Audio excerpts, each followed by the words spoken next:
Hi food lovers, மீண்டும் உங்கள் அத்தனை பேரையும் லக்ஷ் போஜனாவிலே சந்திப்பதிலே மகிழ்ச்சி. இன்னைக்கு என்னன்னு கேட்டீங்கன்னா, ரொம்ப பேர் நேரம் பார்க்கும்போது சரி, இல்லை வாட்ஸ்அப்லையும் சரி, சட்னி வகைகள் கேட்குறாங்க. இட்லி, தோசை இந்த மாதிரி ஐட்டத்துக்கு சட்னி வகைகள் போடுங்கன்னு சொல்லி ரெக்வஸ்ட். ஸோ அந்த ரெக்வஸ்ட்டை ஃபுல்ஃபில் பண்ணுற விதமாக இன்றைக்கி ஹோட்டலில் பண்ணக்கூடிய ஒரு கார சட்னி, இல்லைன்னா தக்காளி சட்னின்னு சொல்லுவாள், கார சட்னின்னு சொல்லுவாள். அந்த தக்காளி சட்னியும் அதே மாதிரி கெட்டி சட்னி, தேங்காயை வச்சு செய்யக்கூடிய கெட்டி சட்னி, பட் ஆந்திரா ஸ்டைலில். வாங்க, ரெண்டு விதமான சட்னி. இது வந்து இட்லி, தோசை, அடை, உப்புமா, பொங்கல், எந்த டிஃபன் எடுத்துக்கூடியும் ஃபென்டாஸ்டிக்காக இருக்கும். வாங்க, சிம்பிளாக ரெண்டு விதமான சட்னி எப்படி செய்யலான்னு பார்க்கலாம்.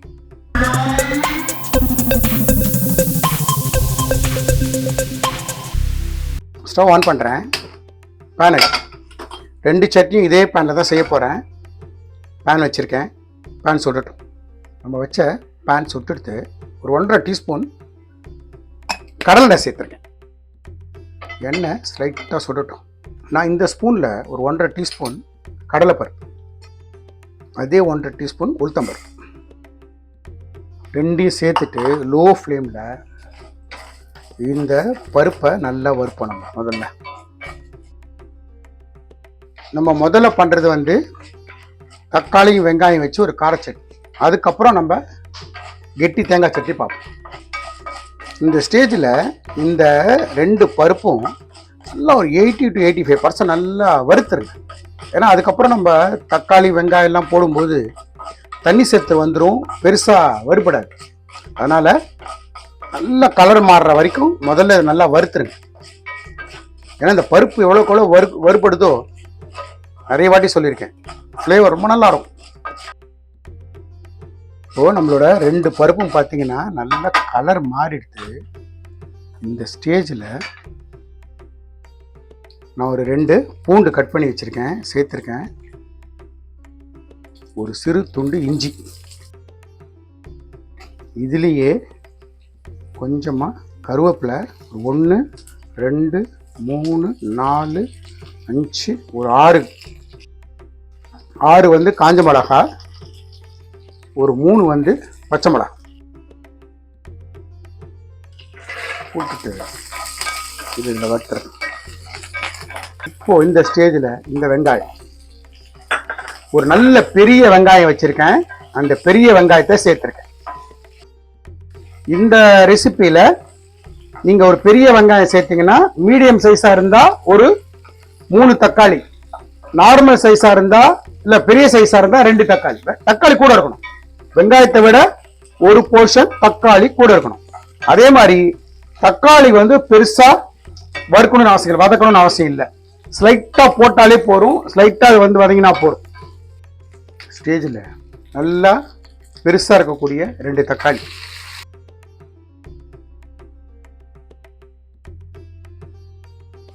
ஒரு பிடிச்சபடி கொத்தமல்லி, ஒரு பிடிச்சபடி புதினா,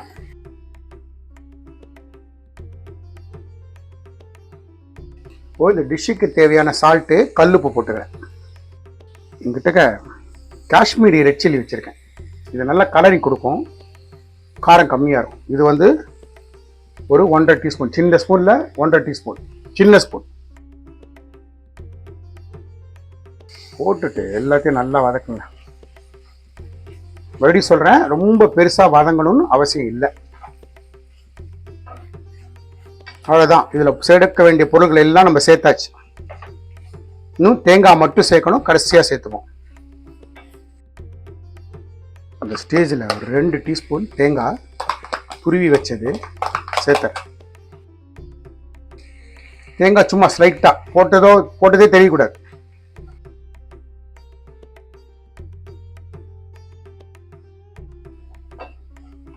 நம்மளோட புதினா, கொத்தமல்லி எல்லாம் நல்லா வந்தாச்சு. தக்காளி ஸ்லைட்டாக சூடு பிடிச்சிருக்கு, வெங்காயம் கொஞ்சமாக கண்ணாடி பதம் வந்திருக்கு. ஸ்டவ் ஆஃப் பண்ணிடலாம். இப்போது இது ஒரு பிளேட் எடுத்துருங்க.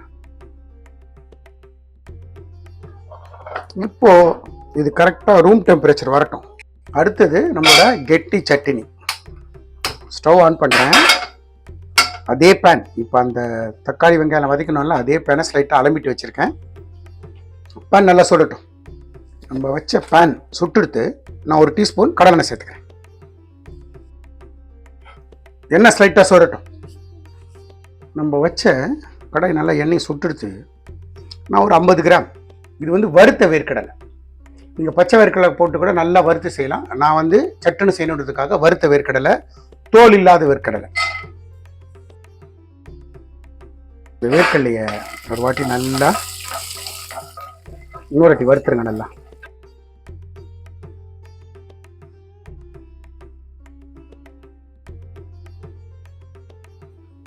இந்த வேர்க்கடலை வறுபட்டு இருக்கும்போது ஒரு 3 7 பச்சை மிளகாய் சேர்த்துருக்கேன். இது உங்க காரத்துக்கு ஏற்ற மாதிரி, உங்களோட மிளகாயோட காரத்துக்கு ஏற்ற மாதிரி நீங்க சேர்த்துக்கலாம். இது கூட சும்மா 2 கருவேப்பிலை. இது வந்து பொதுவா ரோட் சைடு கடைகள்லையும் ஹோட்டல்லையும் செய்யக்கூடிய, ஆந்திராவில் செய்யக்கூடிய ஒரு கெட்டி சட்னி. நீங்க நம்ம சப்போஸ் தமிழ்நாட்டு சைடில் கெட்டி சட்னி செய்யணும்னா டைரக்டா எண்ணெய் விட்டு பச்சை மிளகாய் சேர்த்துட்டு உடச்ச கடலை சேர்த்துட்டு ஸ்லைட்டாக வதக்கிட்டு, இது பச்சை மிளகாய் நல்லா வதக்கிடுங்க. பச்சை மிளகாய் நல்லா வதக்கிட்டு அதுக்கப்புறம் உடச்ச கடலை சேர்த்து தேங்காய் சேர்த்து அரைக்கிடுங்க. போகிறோம், அந்த சூடு போகிறோம். அதுக்கப்புறம் உப்பு வச்சு அரைச்சா போகிறோம். கெட்டி சட்னி தண்ணி விடும்போது பார்த்து விட்டு தண்ணி விட்டு அரைக்கணும். இப்போது நம்மளோட மிளகா பார்த்தீங்கன்னா நல்லா வதங்கிடுத்து. இந்த ஸ்டேஜில் அதே 50 கிராம் உடச்ச கடலை ஆல்ரெடி வறுத்ததுனால பெருசாக வறுக்கணும்னு அவசியம் இல்லை. நான் இப்போது ஸ்டவ் ஆஃப் பண்ணிடுறேன். ஸ்டவ் ஆஃப் பண்ணிவிட்டு அதே ஒரு 50 கிராம் துருவின தேங்காய், இது ஒரு 60 கிராம் இருக்குன்னு வச்சுங்களேன், தேங்காய் சேர்த்துட்டு ஸ்லைட்டாக பரட்டி விட்டுருங்க. இது இப்போது கம்ப்ளீட்டாக ரூம் டெம்பரேச்சர் வரட்டும். அரைக்கும் போது கொஞ்சமாக ஜீரகமும் உப்பும் போட்டு அரைக்கணும். நான் அரைக்கும் போது எப்படி அரைக்கணும் காட்டுறோம். இப்போ நம்மளோட கெட்டி சட்னிக்கு நல்லா ரூம் டெம்பரேச்சர் வந்துடுத்து. ஒரு மிக்சர் ஜாரில் சேர்க்குறேன். இதில் கொஞ்சமாக ஜீரகம், கல்லுப்பு ஒரு 1/4 டீஸ்பூன் போட்டுக்கிறேன். வேணும்னு அப்புறம் பார்த்துக்கிறேன். இந்த கெட்டி சட்னியில் இஞ்சி, பூண்டு, புளி எதுவும் கிடையாது. கெட்டி சட்னி அது எதுவுமே கிடையாது. டைரெக்டாக தேங்காய், உடச்ச கடலை, பச்சை மிளகாய் தான். இப்போது இதை நான் வந்து முதல்ல தண்ணி விடாமல் ஒரு கோர்ஸாக அரைச்சிட்றேன். அரைச்சிட்டு உங்கள்கிட்ட காட்டுறேன். அதுக்கப்புறம் தண்ணி விட்டு அரைச்சி காட்டுறேன். தண்ணி விடாமல் இந்த மாதிரி நேரம் அரைச்சிடுங்க முதல்ல. இப்போ தண்ணி விட்டு கொஞ்சமாக தண்ணி விட்டு கெட்டி சட்னிக்கு என்ன பதமோ அந்த அளவுக்கு தண்ணி விட்டு நான் அரைச்சிட்டு உங்களுக்கு காட்டுறேன். கெட்டி சட்னி பார்த்தீங்களா? உண்மையிலேயே நான் இப்போ டேஸ்ட் பண்ணி பார்த்தேன். சொல்லக்கூடாது, நான் பண்ணினேன்றதுக்காக சொல்லலை. ஃபென்டாஸ்டிக்காக இருக்கு. ஐ அஷ்யூர் யூ, ஒரு வாட்டி இதை மாதிரி செஞ்சீங்கன்னா திரும்ப செய்வீங்க. மறுபடியும் சொல்கிறேன், இந்த சட்னிக்கு கொஞ்சம் காரம் தூக்கலாக இருந்தால் ரொம்ப நல்லா இருக்கும். அதே மாதிரி அந்த ஜீரகம் வந்து அந்த குவான்டிட்டி தான் போடணும், அதுக்கு மேலே போட்டக்கூடாது. ஜீரகத்தோட ஃப்ளேவர் ஏறக்கூடாது. ஃபென்டாஸ்டிக்கான ஐ அஷ்யூர் யூ, ஃபென்டாஸ்டிக்காக ஒரு சட்னி. வாங்க அடுத்தது நம்ம வந்து அந்த தக்காளி சட்னி இல்லைன்னா கார சட்னி சொல்லுவோம்ல, ஹோட்டல்ஸில் கொடுப்பேன். அது எப்படி இருக்குன்னு காட்டுறேன் பாருங்க. இப்போ நம்மளோட தக்காளி சட்னி இருக்குல்ல, கார சட்னி, அதுக்கு வந்து ரூம் டெம்பரேச்சர் வந்துடுத்து. மிக்சர் ஜாரில் சேர்க்குறேன். இதை முதல்ல ஒரு வாட்டி ஓட்டிட்டு, பல்ஸில் ஓட்டிட்டு, அதுக்கப்புறம் தண்ணி விட்டு, தேவையான அளவுக்கு தண்ணி விட்டு நான் அரைச்சிட்டு வந்து காட்டுறோம். இப்போ நம்மளோட தக்காளி சட்னி இல்லைன்னா கார சட்னி இந்த மாதிரி கொஞ்சம் நரன்னு வைக்க, ரொம்ப வெண்ணெய் ஆக்கிடாது. இதையும் போலுக்கு மாற்றுறேன். நான் வந்து 1 ஸ்பூன் தண்ணி விட்டுருப்பேன். 1 ஸ்பூன் தண்ணி தான் விட்டுருப்பேன், தண்ணி விடலை நான். இப்போ நம்மளோட அந்த 2 சட்னிக்கும் ஒரு தாளிப்பு சேர்த்தே போடலாம். ஒரு பேன் வச்சுருக்கேன், பேன் சுட்டுட்டோம். நான் இதில் 1 டீஸ்பூன் கடலெண்ணெய் சேர்த்துருக்கேன். நம்ம விட்ட எண்ணெய் சுட்டெடுத்து இந்த ஸ்பூன் 1 டீஸ்பூன் கடுகு போட்டுக்கிறேன். கடுகு கிராக்கில் ஆட்டும். கடுகு கிராக்கில் ஆகிட்டு இருக்கும்போதே 1-2 டீஸ்பூன் உளுத்தம்பருப்பு நான் 2க்கு சேர்த்து தாளிக்கிறேன். ஒரே ஒரு காஞ்ச மிளகாய் கிள்ளி சேர்க்குறேன். கொஞ்சமாக கருவேப்பிலை.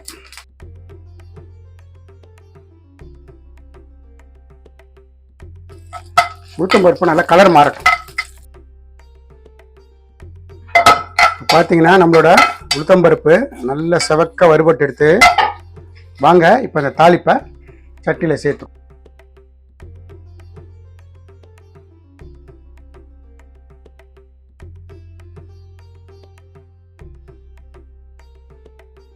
நம்மளோட 2 விதமான சட்னி, ஒன்று கெட்டி சட்னி, தேங்காய் கெட்டி சட்னி ஒன்று, ஹோட்டலில் சர்வ் பண்ணக்கூடிய கார சட்னி இல்லைன்னா டொமேட்டோ சட்னி. அட்டகாசமான ரெசிபி, நேயர்களோட விருப்பத்திற்கு இணங்க இன்னைக்கு செஞ்சுருக்கோம். நான் எந்த மாதிரி இன்க்ரீடியன்ஸ் போட்டு எப்படி செஞ்சானோ அதே மாதிரி செய்யுங்க. எனக்கு கிடைச்ச எக்ஸ்ட்ரா ரிசல்ட் உங்களுக்கும் கிடைக்கும். நிச்சயமாக சொல்கிறேன், ஹோட்டல் டேஸ்ட் நிச்சயமாக இருக்கும். ஐ அஷ்யூர் யூ. இந்த வீடியோ பிடிச்சிருந்தா லைக் அண்ட் ஷேர் பண்ணுங்க, உங்கள் ஃபேமிலி ஃப்ரெண்ட்ஸ்க்கு வந்து ரெக்கமெண்ட் பண்ணுங்க. மறக்காம நம்ம சேனல் வந்து சப்ஸ்கிரைப் பண்ணுங்க. நிறைய பேர் சப்ஸ்கிரைப் பண்ணாமல் பார்க்குறீங்க, தயவு செஞ்சு சப்ஸ்கிரைப் பண்ணுங்க. நீங்கள் சப்ஸ்கிரைப் பண்ண இந்த மாதிரி ரெசிபிஸ் நிறைய எங்களால் கொடுக்க முடியும். நம்ம லக்ஷ்மோஜனா சேனலுக்காக ஒரு வாட்ஸ்அப் குரூப் கிரியேட் பண்ணியிருக்கோம். நோட்டிஃபிகேஷன் ப்ராப்ளம் சால்வ் பண்ணுறதுக்காகவும் இன்ட்ரெஸ்டட் பர்சன்ஸ் இன்கிரீடியண்ட்டை பார்த்து சமைக்கிறதுக்காகவும் ரொம்ப நல்லா யூஸ்ஃபுல்லாக இருக்கும். இன்ட்ரெஸ்டட் பர்சன்ஸ் ஜாயின் பண்ணிக்கோங்க. அதுக்கான லிங்க் டிஸ்கிரிப்ஷன் பாக்ஸில் இருக்குது. தேங்க்ஸ் ஃபார் வாட்சிங் my all videos. Lakshman signing off from Lakshmojana.